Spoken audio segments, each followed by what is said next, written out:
سبسكرايب كتخوننا متقعي شير كتخوننا مسافحي صريات طواقو صريات تعذبت بخان قبلتنا انا متينا دلنا هذا لايك بكا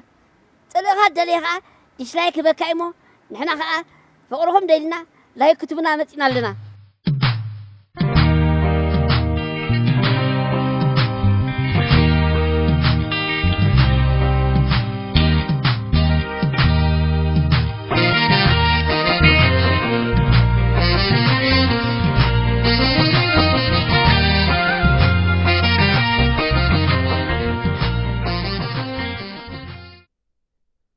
سلام تخاتلتي ألولي انترتينمنت أبزل لكم وسلامكم نمنا كم تلمود شير لايك سبسكرايب بمقبار كتكاتلنا بخبرنا عدم نلو من باركال اي كفال ترجمنا مع عولا اسمات بوتاتات ايرترا حيزنا لكم مسئنا لنا سنة مكتتال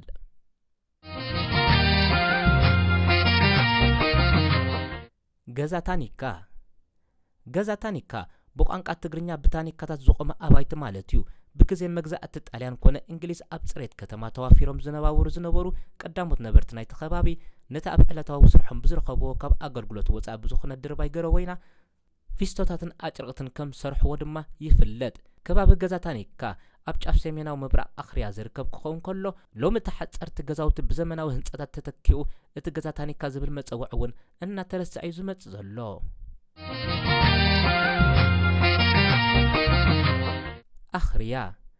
ኣኽር ካብ ቋንቋ ዓረብ ዝመንጨወ ኮይኑ ትርጉሙ ናይ መወዳእታ ማለት እዩ እዚ ስም ካብ ጂኦግራፊያዊ ኣቀማምጣ እቲ ቦታ ኣብ ወሰን ጫፍ ካብ ኣስመራ ብምዃኑ ኣኽር ወይ ናይ መወዳእታ ማለት ከም ዝኾነ ይግለጽ ብመንጽር ኣቀማምጣ እዚ ቦታ ንዓ ዝበቅዕ ብምዃኑ ይረኣየካ ከም ተወሳኺ እውን ኣብ ገለገለ ጽሑፋት ብኸምዚ ዝስዕብ ይግለጽ እዩ እዚ ሎሚ ከባቢ ኣኽርያ ተባሂሉ ዝጽዋዕ ዘሎ ክፍሊ ከተማ ኣስመራ ብልምዳዊ ኣደማምጻ እናተለወጠ ብዝኸደ ቃል ብሓያለ ሰባት ብጌጋ ዘይትርጉሙ እናተዋህቦ ይጽዋዕ ኣሎ ብዝተረፈ ታሪኻዊ ኣመጻጽኣ ዞባ ኣኽርያ ከም ዝስዕብ እዩ ቤት ኣንበሳ ከም ዝሎም ዝጽውዕ ዘሎ ኣንበሳ ኣብ ሰሜን ወገን ኣስመራ ምስ ዳዕሮ መኸን ማለት ኣብ ከባቢ እዚ ሎሚ ቤተ ክርስቲያን ቅዱስ ገብር መንፈስ ቅዱስ እንዳጋብር ተሃኒጹ ዘሎ ቦታ ኣብ ዙርያቲ ሎሚ ብድልድል ተደጊፉ ሰብ ሰርሖ ዓብቐላይ ወይ ከዓ ሓጽቢ ኮይኑ ዘሎ ማይ ኣንበሳ እናተባህለ ዝፍለጥ ብምሉእ ሰፈር ኣናብስ እዩ ዝነበረ እዚ ሰፈር እዚ ናይ ቀደም ስሙ ቤት ኣንበሳ ዳ እምበር ማይ ኣንበሳ ኣይነበረን እዚ ዓብቐላይ እዚ ቅድሚ ብድልድል ተደጊፉ ዓብ ሓጽቢ ምስርሑ ብተፈጥሮ ተሰርሐ ብተቐማጥ 4 ኣስመራ ገዛ ጉረቶም እትውነን ሙሉእ ዓመት ማይ ዘይነጽፍ ዝነበረ እሞ ኣብቲ ቀላይ በፂሑ ክተኣኻኽብ ከሎ ማይ መስኖ ተባሂሉ ይጽዋዕ ነበረ እዚ ከዓ ብወገን ሰሜን ካብ ዝርከብ ኩርባታት 3 ወሓይ ዝልክዕ ከም መስኖ ኮይኖም እናመጹ ናብቲ ቀላይ ይከዓቡ ብምንባሮም እዩ እምበር ዝሎሚ ካብቲ ኣብ ከባቢው ዝርከብ ቤት ኣንበሳ እናተባህለ ብልቓሕ ማይ ኣንበሳ ተባሂሉ ዝጽዋዕ ዘሎ ናይ ቀደም ቀንዲ ስሙ ማይ መሳኖ ተባሂሉ ይጽዋዕ ነበረ ኣኽያ ማለት ግን ስም ሰብ እዩ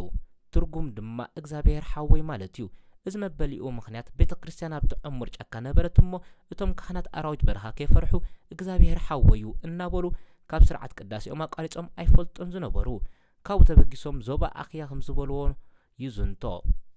ምስ ግዜ ግን ብምልዋጥ ናይ ኣደማምጻ ናብ ኣኽርያ ማዕቢሉ ገዛ ብርሃኑ እዚ ሎሚ ገዛ ብርሃኑ ተባሂሉ ዝፍለጥ ዘሎ ቦታ ካብ ስም ናይ ሓደ ብርሃኑ ዝተባህለ ሰብ ዝማዕበለ ኮይኑ ቀደም ህዝቢ 4 ኣስመራ በዓቲ ጸሊም ኢሎም ዝጽውዕዎ ዝነበሩ ብዙሓት ኣእዋምን ኣቁጽልትን ዝነበሮ ብጻዕዳ ማዓር እተፈልጠ ዝመልአ ሰፈር ከም ዝነበረ ይንገር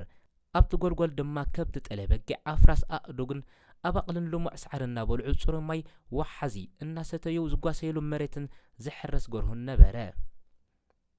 دحر ግን ምስ ግዜ ተኸተልቲ ሃይማኖት ምስልምና ዝኾኑ ህዝቢ ናብ ዝኸባቢ መጽሞ ነዚ ኸባቢ ከም መንበሪኦም ክቕመጥሉ ከም ዝጀመሩን ሓደ ብርሃኑ ሓጎስ ተባህለ ሰብኣይ ምስኦም ከም ዝነበረን ይዝንቶ እቶም በቲ እዋን እቲ ዝመጹ እስላም ካብቲ ህዝቢ ክርስቲያን ተፈንቲቶም ኣብ ኩርባ በዓቲ ጸሊም ተቐመጡ እዚ ከዓ ብግዜ ጸማር በዓ ስጋ እናበልዑ ነቶም ጸወምቲ ስጋ ብምጥባስ ሽታ ከይገብሩሎም ተባሂሉ እተገብረ ነበረ ኣቶ ብርሃኑ ሓጎስ እውን ምስቶም ሓደስቲ ሰፈርቲ ሓቢሮም ኣብቲ ቦታ ተቐመጡ ኣብ ርእሲ ምቕማጦም ቀዳማይ ተጸዋዓይ ጭቃ ዓዲ ኮኑ እሞ እቲ ቦታ ብስሞም ገዛ ብርሃኑ ተባሂሉ ክጽዋዕ ከም ዝጀመረን ከም ዝማዕበለን ይዝንቶ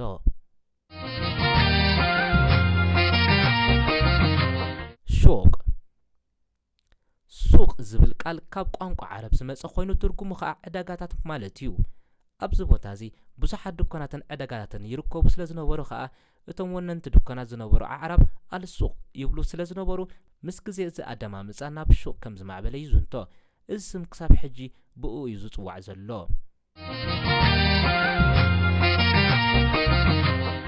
ዕዳጋ ሐሙስ ዕዳጋ ሐሙስ ካብ ቋንቋ ትግርኛ ዝተወርሰ ኮይኑ ትርጉሙ ቀደም እዋን ናይቲ ከባቢ ዕዳጋ እንስሳ ዝሸየጣሉ ዝነበራ ዕዳግኡ ሐሙስ መዓልቲ ስለ ዝነበረ እዩ። ነዚ ሎሚ መዋፈረ ኣውቶቡሳት ናብ ዝበዝሐ ክፋል ሃገርና ኮይኑ ዘሎ ቦታ መፀውዒኡ ዕዳጋ ሐሙስ ተባሂሉ ክፅዋዕ ከም ዝጀመረን ከም ዝማዕበለን ይዝንቶ። እምባ ጋልያኖ እዚ ሎሚ እምባ ጋልያኖ ተባሂሉ ዝፍለጥ ዘሎ ቦታ ካብ ስም ናይ ሓደ ጋልያኖ ዝተባህለ ሰብ ዝማዕበለ እዩ። እዚ ቦታ ሎሚ ኣብ መንጎ ዕዳጋ ሐሙስን ማይ ተመናይን ተደኪኑ ዝርከብ ዘሎ ቀደም ኣብ ግዜ መግዛእቲ ጣልያን ሓደ ፍሉጥ ወተሃደር ናይ ጣልያን ኮሎኔል ጋልያኖ ዝተባህለ ኣብ ኩናት መቐለ ብ1896 ዝተቐትለ መራሒ ሰራዊት እዩ።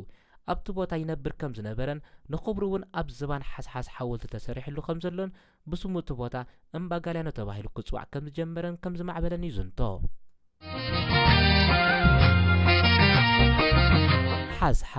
ሓዝሓዝ ካብ ቋንቋ ትግርኛ ዝተወርሰ ኮይኑ ትርጉሙ ሓዞ ሓዞ ማለት እዩ። ቀደም ክልተ ራእስታት ራእሲ ወልደንኪኤልን ራእሲ ሃይሉን ኣብቲ ቦታ ኩናት ገጠሙ እሞ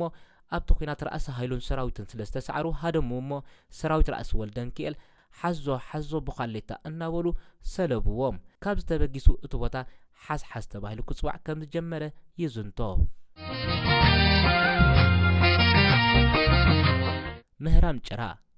ምህራም ጭራ ካብ ቋንቋ ትግርኛ ዝተወርሰ ኮይኑ ትርጉሙ ምህራም ጭራ ወይ ጭራ ዋጣ ምጽዋት ማለት እዩ። እዚ ቦታ እዚ ቅድሚ ነዊሕ ዓመታት ተቐማጦ ኣይነበርዎን።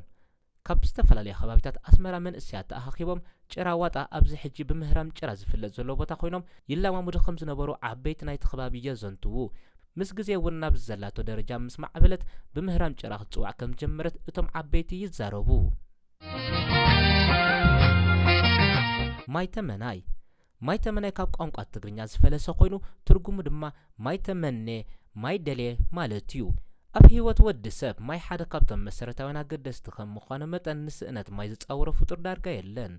ካብዚ ብምብጋስ ኣብዚ ቦታ ክነብሩ ጀመሩ ብዋሕዲ ማይ ስለ ዝተሰቃዩ ካብ ሕሉፍ ህርፋን ማይ ተመኒና ይብሉ ነበሩ። ምክንያቱ እንትርፎ ብዋሕዲ ማይ እንተዘይኮይኑ ነቲ ቦታስ ይፈትውዎ ብምንባሮም ማይ ተመነ ይሉ። ካብዚ ብምምዕባል ድማ ማይ ተመናይ ከም ተባህለ ይዝንቶ።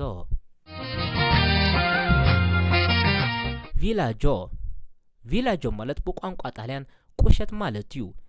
ቪላጆ ጆኒዮ ከዓ እቲ ጆኒዮ ዝተባህለ ጣልያናዊ መራሒ ክፍለ ሰራዊት ባንዳታቶም ሸቃልኡን ዝነብሩሉ ዝነበሩ ቁሸት ማለት እዩ።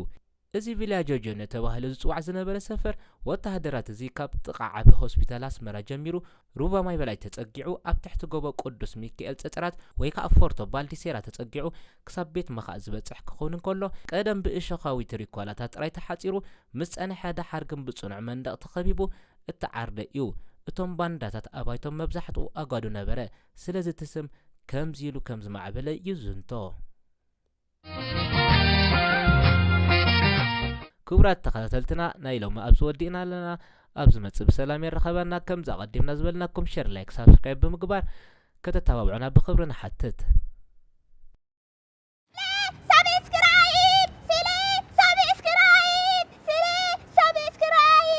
ሳብስክራይብ ክትኾኑና መጸግዒ፣ ሼር ክትኾኑና መሳፊሒ፣ ጽርያት ጠዋቆ ጽርያት ተዓዘብቲ ምዃንኩ በሊጥና ኢና መጺና ዘለና። ኣተዘለ ላይክ በካ